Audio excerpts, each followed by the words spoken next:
I found out I was pregnant, but my mill told my husband that I might have cheated, since my mom is a single, desperate woman who gets around, so he packed my bags, kicked me out and said to return in 9 months with our baby and a paternity test. 2 weeks later, he called me in tears after overhearing a shocking conversation Mill had on the phone and begged me to reconcile, but then I gave him this news. My husband, Clark, and I, both 27, are currently in the process of getting a divorce, and I just found out most of it is happening because his mother had been poisoning him against me. He and I started dating 4 years ago and got married 2 years back, and for the past year or so, we've been trying for a baby. But unfortunately, we haven't been very lucky there. In spite of our consistency, I haven't been able to get pregnant yet, and it has taken its toll on our marriage. Neither of us wanted to entertain the idea that maybe one of us was infertile, so we just kept trying, and we didn't discuss the pregnancy thing too much, but the frustration took form in other fights, so we would get into a lot of petty, irrelevant fights about small stuff recently. Things were pretty strained between the two of us, but then about a month ago, I found out that I was finally pregnant after a really long time of trying. At first, both of us were really happy. We threw a party to announce it to everybody and stuff, and things were going well. But for some reason after the party we started acting very weird and differently. I couldn't put my finger on it, but all of a sudden he had started shutting me out and becoming very distant. And no matter how hard I tried, he just wouldn't tell me what his problem was. And then one day, I told him that it wouldn't work if he just kept pushing me away while I was pregnant, and I said I'd rather just go and stay with my mom if he was going to keep acting like this. That set him off. He started yelling at me like crazy. He told me that he would rather have me sent away as well because he didn't even want to see my face anymore since it only annoyed him. And he kept saying that I was just like my mom, that he should have known. And when I asked him what on earth that was supposed to mean, he told me that he knew it wasn't he who managed to get me pregnant. It must have been somebody else because he, as far as he knows, is infertile because he got himself tested a couple of weeks after finding out that we were pregnant because it seemed a little too sudden. So now he couldn't bring himself to trust me and ask me to get out. I tried to reason with him because, of course, I know I haven't cheated on him, but he was too upset to hear me out. And I couldn't deal with this crap anymore, so I just packed my stuff as quickly as I could and got out of there. I had finally snapped, and that day, I knew that I couldn't go back to this guy since he'd literally told me I could only come back after a paternity test or else I could just stay away. So I spoke to my mom. I've been staying with her, and I've also spoken to a lawyer, and I have filed for divorce. But now, all of a sudden, he wants to stop the divorce proceedings. Basically, he just found out that the results from the fertility test that he had received had been falsified. Thanks to his mom. I'm not surprised that she did something like that. She's always had it in for me right from the first day. She and my mom used to know each other since they had a couple of common friends, and she did not like my mom. When she was younger, she used to be a bit of a party animal, and according to my mother-in-law, that meant that my mom was a woman of loose character who used to get around without ever committing to anyone, and had implied that even now she's probably gone back to her old ways now because she's been single ever since my father passed away a couple of years ago. I'm not making this up. These are things that she has actually said to me, and since then I haven't spoken to my mother-in-law. This happened shortly after my wedding. I guess my mother-in-law and I got into an argument about something, and she just said all these horrible things about my mom. So I told my husband that he could keep in touch with her if he wanted to, but I wasn't going to. Clark did scold his mom a little for being so nasty about it, but eventually he did keep in touch with her, and I should have left him then and there because it's very clear that he did not respect me or my family even back then.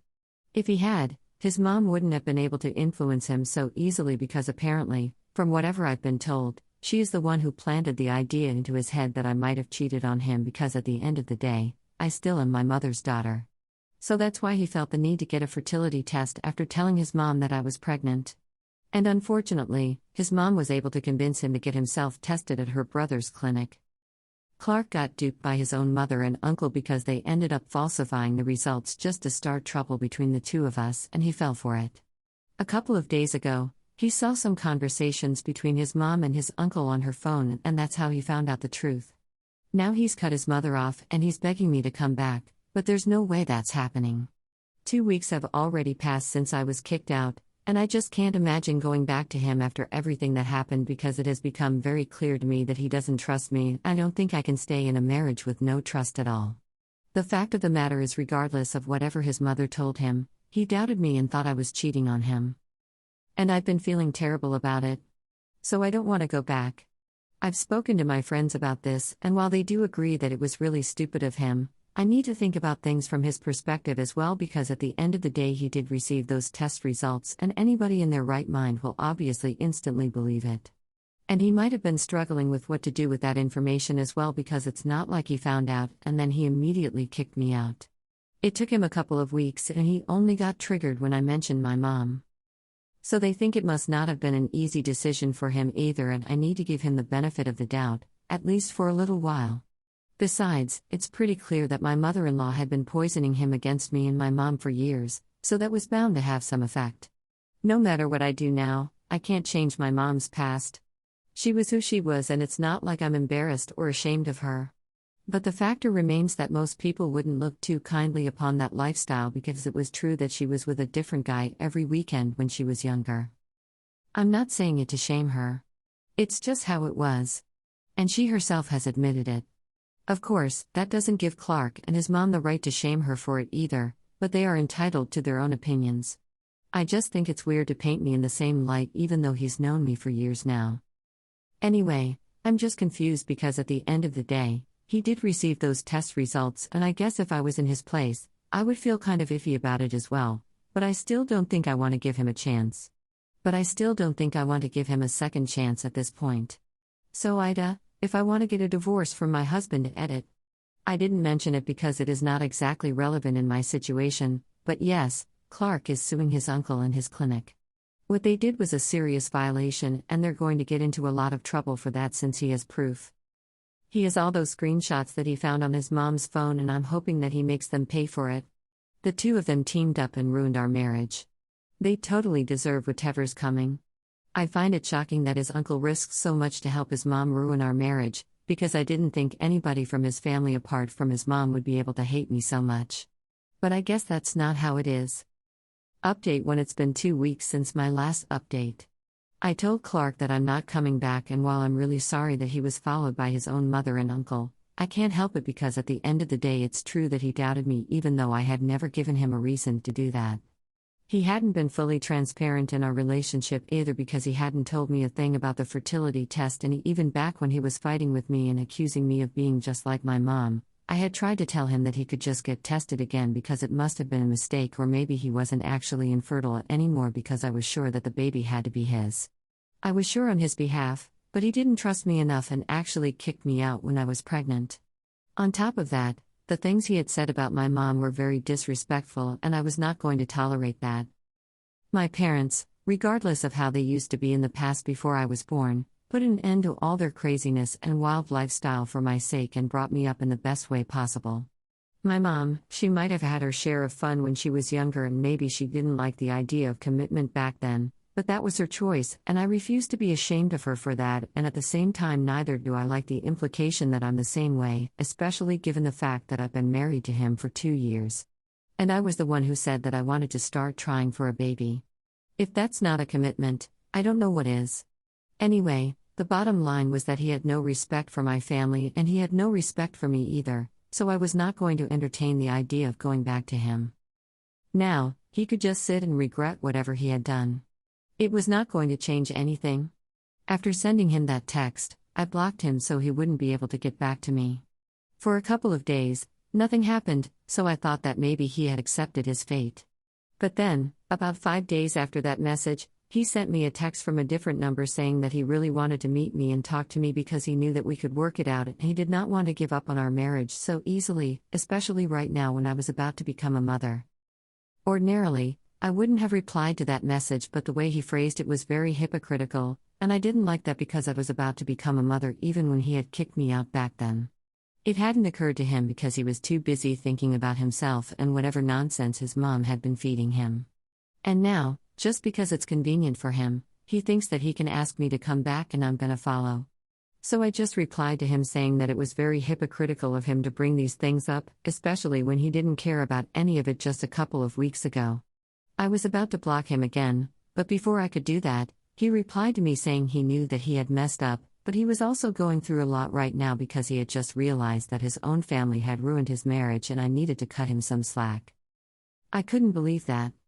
Even after everything that had happened, he was still so ready to believe that he was the victim in the situation, as if he had no free will of his own.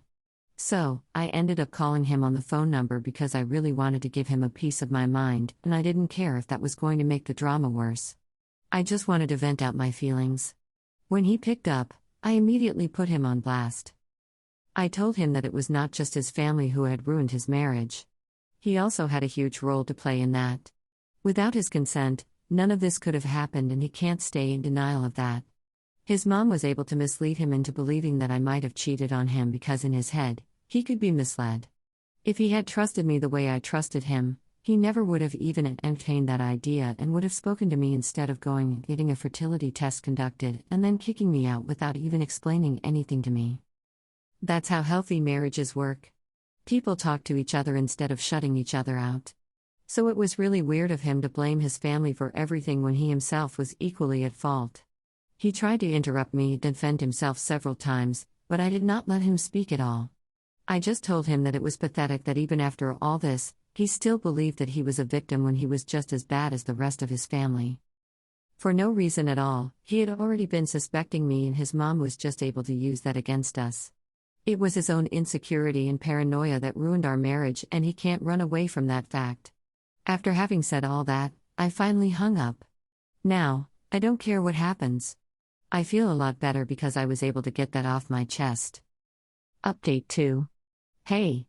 It's been 3 weeks since my last update, and the divorce has been going pretty smoothly, so I haven't had much to say. Ever since that last phone call, Clark and I have had no conversations apart from when we have to interact through our lawyers. But on a one-on-one basis, we've just been steering clear of each other. I know that he has filed a lawsuit against his uncle and his fertility clinic. So with that and plus the divorce, I'm guessing that he pretty much has his hands full. We haven't even spoken about the child custody arrangement yet, but I'm guessing that we can put it off until our baby is finally born. I haven't really decided what I want to do about that because, honestly, I would much rather have my baby with me at all times, but my mom thinks that that would be unfair. At the end of the day, regardless of how he was as a husband, he might prove to be a good father. And if there's any chance that our baby can have a good normal life in spite of the current circumstances, I should take that chance. So I don't know. I might have to share custody with him, but I know for a fact that when the baby is too young, I'm gonna be able to spend as much time as I want with him or her. For now, that's my only consolation. My mom has been taking me to all the doctor's appointments, and things have been going smoothly with the pregnancy as well, which I'm really thankful for because I've been quite worried that all this stress was going to take its toll on my body and somehow affect the pregnancy. But I guess my baby and I are made of stronger stuff than I thought, so things are going well for now. Even then, all that said and done, I do find myself feeling quite disappointed occasionally that my baby is not going to have the kind of life that I had. I know that lots of babies are born into divorced families and they turn out completely fine. I don't have anything against the idea, but I don't know. I just hope that maybe my baby would have both parents working as a team. So I do feel bad about the divorce, but it's too late to turn back now, and even if it wasn't, I don't think it would be a good idea because clearly, Clark and I don't work well together. I think my baby would rather have 2 good parents who work separately than one bad team screwing everything up. At least that's what I tell myself so that I don't feel too disappointed about what's going on because the guilt is real. I feel like I'm taking away my chance at having my baby's happiness or something. It's weird because I know that I'm technically doing the right thing for all of us, but I don't know. It's not that easy. Update 3. Hi. So in my last update, I had been talking about sharing custody with Clark. And now that we are almost at the end of the month waiting period before our divorce can be finalized, he asked to speak to me in person after our meeting today without our lawyers. I agreed because I knew that this was going to be about the custody arrangement. And once we were seated in the nearby coffee shop, he told me that keeping the divorce and all our disagreements aside, we still had to come to a common ground about how we would raise our child. He said that we could take a breather for a couple of months because we just got done with the divorce and everything, and then we could start discussing the custody arrangement. But before that, he just wanted to speak to me in person so we could see if we were both on the same page or not so as to avoid any complications in the future. I told him what I wanted, that I wanted the baby to spend the most time with me in the initial stages because I felt like at that time, the presence of the mother was most important and he could keep visiting me whenever he wanted to. I was not going to stop him, and he could spend as much time as he wanted to with the baby. He would only have to leave for the night. I was going to be staying with my mom, so I would have all the help that I needed, and I wasn't too worried about doing everything on my own. He seemed fine with that idea, and then he told me that once the baby was a little older, then we would have to share custody, and maybe the baby could spend half the week with me and the other half with him. We spoke on it some more and decided to stick with this for now and make any changes once the baby is a little older. And if this arrangement doesn't seem to fit, then we were able to come to an agreement about the custody. I think we decided that in a couple of months we would speak to our lawyers again, have the paperwork drawn up, and get it all covered legally. The discussion actually went a lot smoother than I expected. And by the end of it, I realized that this was the first time that we had spoken since that last phone call where we fought, and we had managed to be civil with each other, so I realized that maybe co-parenting the baby was not going to be that difficult of a task anyway, and I'm really glad for that, because if he was planning on being difficult throughout that, I might have had to file for full custody, and I really wouldn't have enjoyed that, because I'm sure that he would have fought tooth and nail, and that would have been a whole thing. Rather than that, I'm glad that the two of us have decided to put our differences aside for now, just for the sake of our baby. In fact, after we got done talking about the custody arrangement, he even told me that he was really sorry that he hadn't been there for me as a father of the baby, and that I had to deal with all the medical stuff with just my mother by my side. I told him that it wasn't that big of a deal, but he promised me that from now on, he was going to try and be there for me, because that's the least he could do for me and the baby after everything that he had screwed up. He didn't say the words, but I knew that he was sorry about everything that had gone wrong. I guess he was scared of ruining the conversation that we were having, so he didn't bring it up. But he hinted at it, and that was enough for me. At least he has realized his mistake and isn't trying to get defensive anymore. Maybe later on, he'll actually apologize, but for now, this is good enough. He has also told me how things with his lawsuit against his uncle are going, and I know he's going to win a significant amount of money from that lawsuit, half of which he has already committed to me as child support. So for my sake and the baby's sake, I really hope that he wins. And also because it's what should happen. I really can't wait to see his uncle and his mom lose, because they totally deserve it. My anger against Clark has pretty much faded away, because I think whatever has happened, it's done with. Now we just need to focus on the future and make sure that our baby grows up to be happy. But I don't think I'll ever stop hating his mom and his uncle. In fact, I think I might just include it as a clause in the child custody arrangement. I don't want my baby anywhere near that arrangement. I don't want my baby anywhere near that woman and her brother. She doesn't deserve to be the grandma of the child whose life she tried to ruin. That's not gonna happen, not on my watch at least. My baby will only have one grandma, and that's going to be my mom. And if Clark has a problem with it, I might just go full custody anyway. But whatever. That's for me to worry about in the future. Right now, I just want to take a break, because I've just come out of a very stressful situation. Update 4. Hi. It's been 2 months since my divorce was finalized, and I'm currently nearing my 3rd trimester, so things are getting pretty heavy. So far, Clark has lived up to whatever he had promised when we went out for coffee, and has been pretty diligent in attending his appointments with me. He has also been coming over quite frequently since the baby has started kicking, and he wants to interact with the baby, which he's welcome to do. First couple of times that he came over, my mom steered clear of him for obvious reasons, because she knew whatever him and his family believed about her, and it was quite disrespectful. So she did not want to interact with him. But by the 3rd time he came over, he actively sought her out and apologized to her and told her that he was really sorry for falling for whatever his mom had been feeding him, and he knew that whatever he had believed about her was wrong. And he was really ashamed of himself for allowing his mom to get into his head. He also apologized to me on the same day and told me that even though he knew that we couldn't go back to the way we used to be, he would at least like for all of us to put our differences aside. And now that he was openly addressing the problems, he wanted just one chance from all of us to prove that he was not a horrible guy, that he had just been misguided, and I didn't see the harm in that. We would have to co-parent our baby together anyway, so I had pretty much already forgiven him and didn't hold any grudges. And my mom also seemed fine with it, so that was great. So that was that. Recently, I also spoke to him about what I had been thinking, and I told him I did not want his mom or his uncle anywhere near our baby at any point in time, even if he decided to patch things up with them in the future. And I wanted that in writing in the child custody arrangement. I thought that I was going to find it difficult to get him to agree to that, but luckily, he didn't put up much of a fight. In fact, he didn't put up a fight at all. He just told me that he could understand where that was coming from and he was completely fine with it because right now, he's not on speaking terms with either of them. And even in the future, it seems unlikely that he's going to be able to patch things up with them, mostly because he doesn't want to. So that was a huge relief, and with that out of the way, we have decided to go ahead and speak to our lawyers and have the paperwork drawn up to sign off on the custody arrangement soon. Update 5. Hey guys!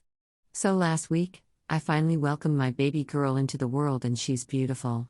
The labor was so long that I almost lost count, but thankfully, my mom was there with me every second and even Clark showed up at the hospital as soon as I went into labor. When they finally handed over my daughter to me, it was all totally worth it. For the past couple of days, Clark has been staying with us and has been helping me and my mom out with everything. He's been sleeping on the couch and hasn't complained about anything, and I'm really grateful that he's here to help out. He seems very happy and excited about being a father.